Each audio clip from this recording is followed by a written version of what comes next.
আর gas আমরা চলে আসলাম ফার্নিচারের দোকানে। তো ফার্নিচারের দোকান থেকে কি কিনবো সবকিছু নিয়েই থাকলো আজকের ব্লগ।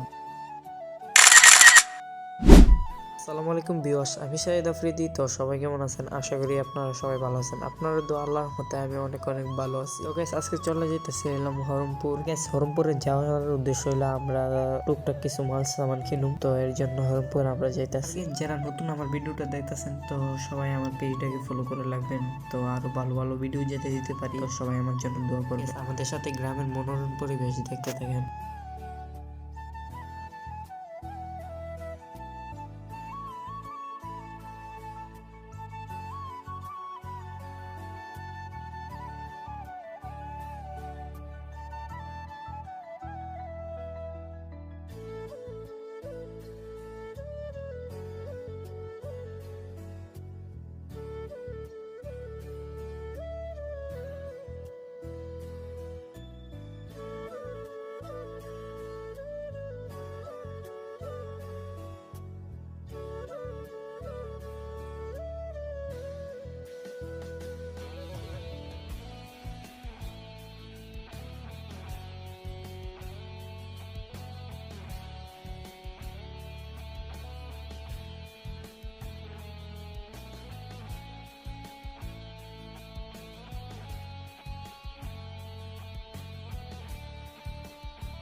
আর গ্যাস চলে আসলাম বাইপাস মোড়ে। তো এখানে একটু জাম, তো ভিড় হয়ে গেছে। গ্যাস এটা হইলো হরমপুরের রাস্তা। তো আমরা যাইতেছি হরমপুরের বরাবর। তো অনেক সুন্দর সুন্দর জায়গা ওয়েদার, আপনারা বুঝতে পারতেছেন দিকে এরকম ওয়েদার। আর গ্যাস চলে আসলাম ফার্নিচারের দোকানে। তো ফার্নিচারের দোকানে কি কি আছে সবকিছু আপনাদেরকে ভিডিওর মাধ্যমে দেখাই দিতেছি। তো এটার মধ্যে আছে আলমারি, হাট, সোফা সবকিছুই আছে। তো প্রয়োজনীয় যার জিনিস আছে যেহেতু সব জিনিস আছে এখানে পাওয়া যাবে। ঠিক আছে, এই দোকানতে দিকে আমরা সামনে আর একটা দোকানে যাইতেছি দেখবার জন্য। তো যাইতেছি, তো এটা হলো হরমপুরের বড় মেইন গেট। তো আমরা মেইন গেটের কাছাকাছি এসে পড়লাম। আর এটা হলো হরমপুরের হাই স্কুল, স্কুল মাঠ। তো স্কুল মাঠ বন্ধ দিলাইছে, তো এখানে মানুষ দেখতে পাচ্ছি না।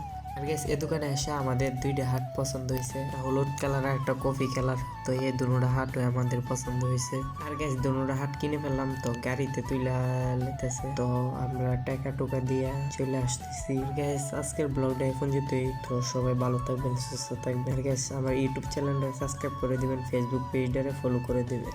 পরবর্তী ব্লগের জন্য অপেক্ষা করেন। আল্লাহ হাফেজ।